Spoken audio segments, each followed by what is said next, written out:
Bonjour à toutes et tous, bienvenue sur RMC, c'est l'heure des GG, c'est l'heure des grandes gueules, nous sommes en direct de 9h à midi, bonjour Olivier Truchot. Bonjour Alain Marchal, bonjour les grandes gueules, bonjour à tous. Aujourd'hui dans les GG, le fondateur du Oasis Nouvelle Frontière, monsieur Jacques Maillot, bonjour. Salut Alain, bonjour Olivier, bonjour à tous. Joël Dagosseri est avec nous, chargé de clientèle dans le logement social, bonjour Joël. Bonjour à tous. Maxime Niedo, étudiant en histoire, bonjour. Bonjour à tous. Avant de vous donner le menu des GG, les 1000 euros RMC, c'est le réflexe du jour, c'est peut-être le coup de chance du jour. Vous gagnez 1000 euros en envoyant RMC par SMS au 7 32 16. C'est à vous de jouer, à vous de gagner avec les GG là dès 9h. Et puis tout au long de la journée, vous pouvez continuer d'envoyer ce RMC par SMS au 7 32 16. Et vous gagnez à partir de 16h avec l'ami Vincent Moscato. RMC par SMS au 7 32 16. Le coup de chance du jour, il est peut-être pour vous, les 1000 euros donc dans la poche ensuite. Que va-t-il se passer dans les GG, dans les grandes gueules? Nous recevrons un écrivain et cinéaste, Marc Duguin. Il signe ce livre Transparence aux éditions Gallimard.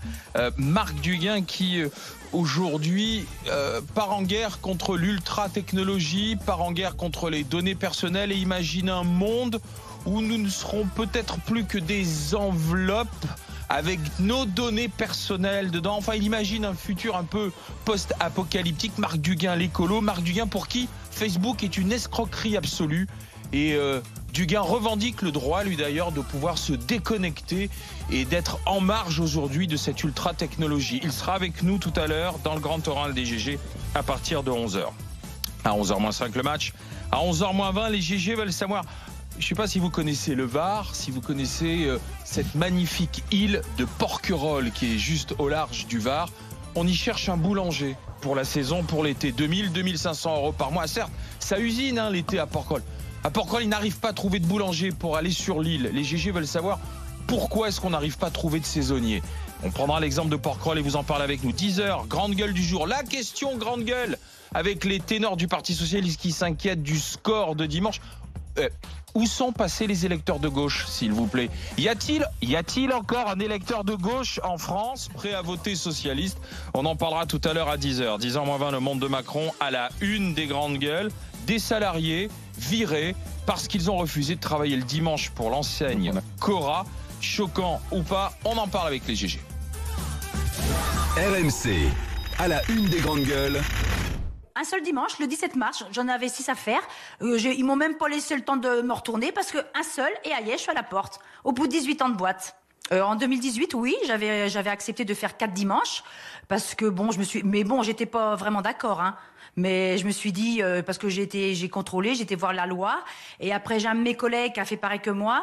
Non, lui, il avait fait il avait refusé les dimanches. Il n'a pas été licencié. Donc je me suis dit, moi, je vais faire pareil que lui. Licenciement immédiat pour faute grave. Christelle Laurent qui fait partie des 2 salariés virés pour avoir refusé de travailler le dimanche. Nous sommes dans le magasin Cora de Saint-Malo, les amis, en Ille-et-Vilaine. Oui, parce que Christelle, lorsqu'elle était embauchée par Cora, on travaillait quasiment pas le dimanche dans cet hypermarché de Saint-Malo uniquement pendant les périodes de fête. Depuis, les choses ont évolué. C'est vrai que les besoins des consommateurs ont évolué, les attentes ont évolué. Et donc, il y a une pression de la direction de Cora pour faire travailler les salariés le dimanche. C'est pas dans son contrat, donc forcément ça peut être que sur la base du volontariat. Donc Christelle, elle a travaillé, elle le dit dans cette interview, de temps en temps le dimanche, mais là elle avait refusé de travailler un dimanche. La direction a profité de ce refus pour la virer pour insubordination. C'est le motif. Alors on verra au prud'homme comment Christelle va réussir à se défendre. A priori, elle a plutôt le droit du travail pour elle, puisque seuls les salariés volontaires ayant donné leur accord par écrit à leur employeur peuvent travailler le dimanche, lorsque dans le contrat il n'est pas stipulé précisément que le travail que tu dois faire est un travail aussi le dimanche.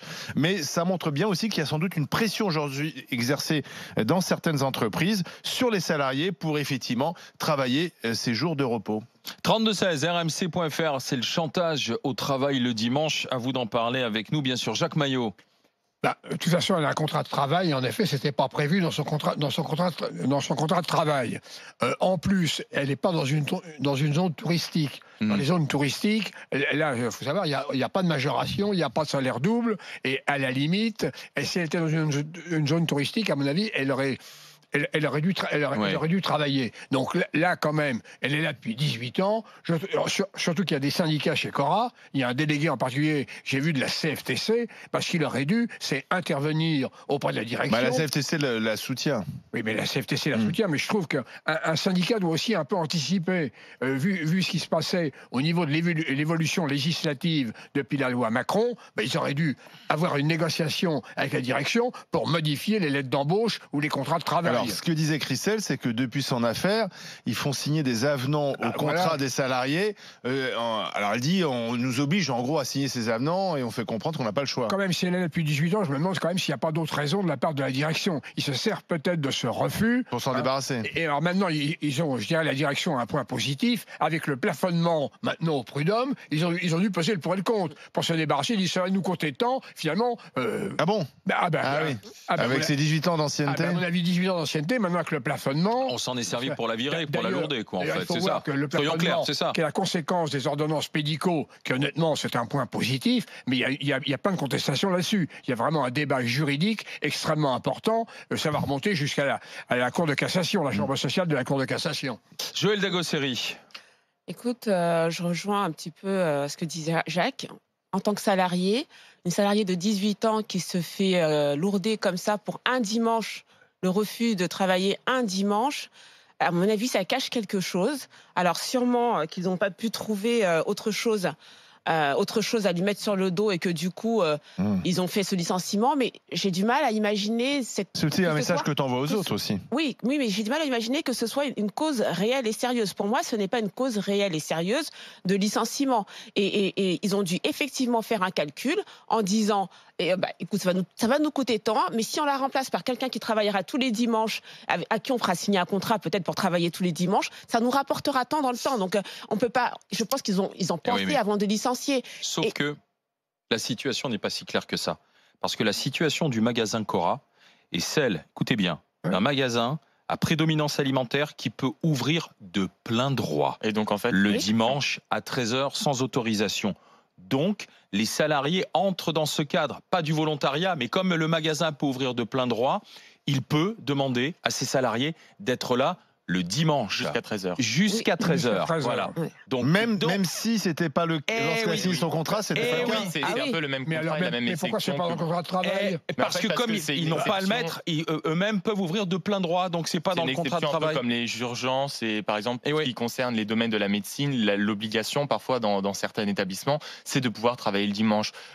Pour répondre à la question, est-ce que c'est choquant? Oui, c'est choquant parce que quand tu travailles tant d'années dans une boîte, évidemment que tu n'as pas envie d'être jeté, comme elle le dit si bien, comme un torchon. Maintenant, pour moi, ça soulève de vraies questions. C'est-à-dire qu'en France, malheureusement, de plus en plus d'établissements ou de plus en plus de centres commerciaux ont la nécessité ou ont envie de travailler le dimanche. Et je pense que malheureusement, ce qu'on ne dit pas, c'est que malgré la demande de certains corps de métier, les députés n'ont pas voulu, en quelque sorte, rendre obligatoire le travail le dimanche. Et je trouve que c'est quelque chose d'immensément perturbant pour m'être baladé un peu en Europe ces derniers temps, que ce soit par exemple à Amsterdam, à Londres, mais pendant un temps, il suffisait d'aller à Gare du Nord pour voir tous les touristes français qui partaient à Londres spécialement pour une journée et revenaient l'après-midi ou le soir. Donc vive la console dimanche, quoi. Vive la console dimanche, non, parce qu'il y a aussi des gens tout simplement, qui bossent, donc qui font du lundi au samedi et qui prennent le temps le dimanche. En France, on a une sorte de frilosité par rapport au travail le dimanche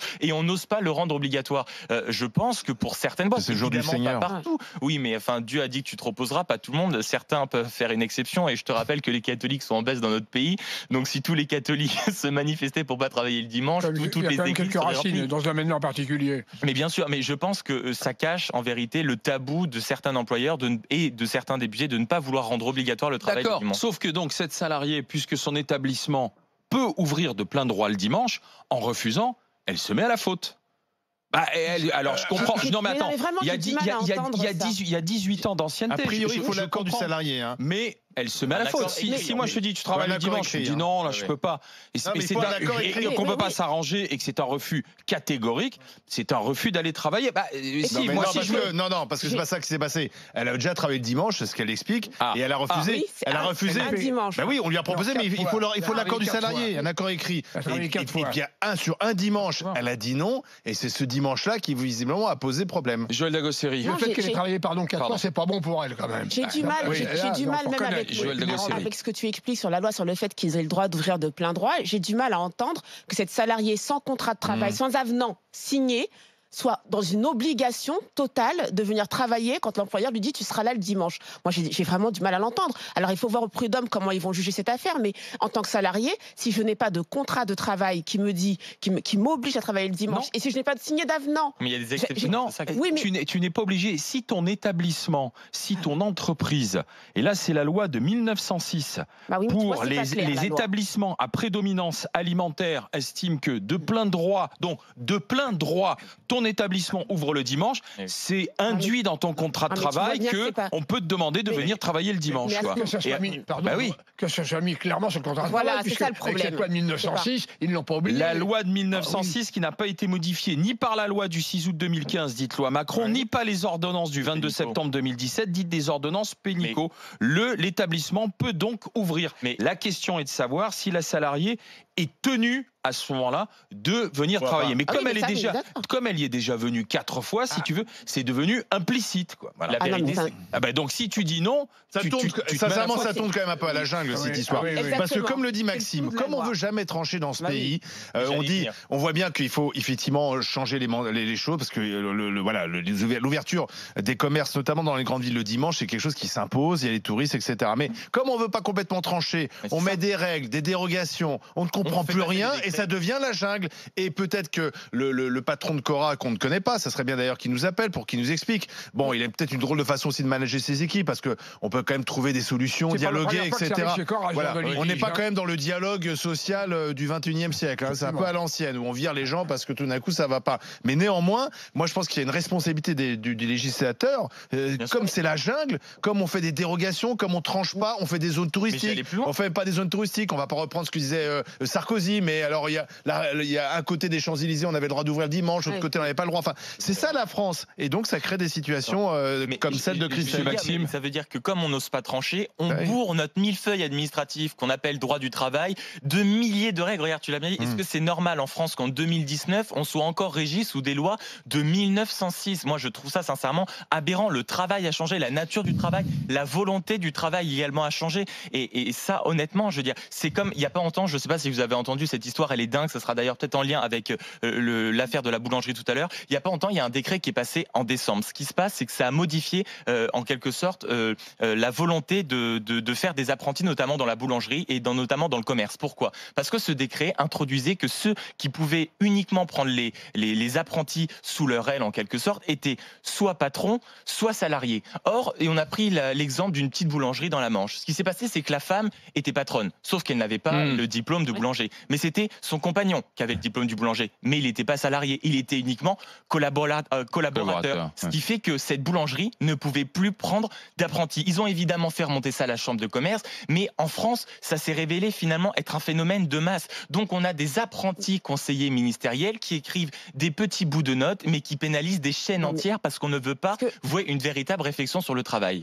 Ce que je ne comprends pas, c'est que à l'époque où la réforme des prud'hommes est passée, enfin en tout cas la réforme sur le dimanche travaillé, les syndicats devaient, dans chaque entreprise, si je me rappelle bien, négocier sur qui allait travailler le dimanche. Est-ce que ça se faisait sur le volontariat? C'est ce qu'on a vu. Donc qu'est-ce qui s'est passé chez Cora à ce niveau-là? Pourquoi est-ce qu'il y en a des salariés qui tout d'un coup se font virer parce qu'ils travaillent pas le dimanche? Moi, c'est ce que j'aimerais savoir. Au niveau des syndicats, qu'est-ce qui a été négocié quand cette loi est passée sur le dimanche travaillé? On ne sait pas. C'est vrai qu'il faudrait essayer d'unifier, parce que si on travaille dans une zone touristique, il n'y a pas de majoration de rémunération.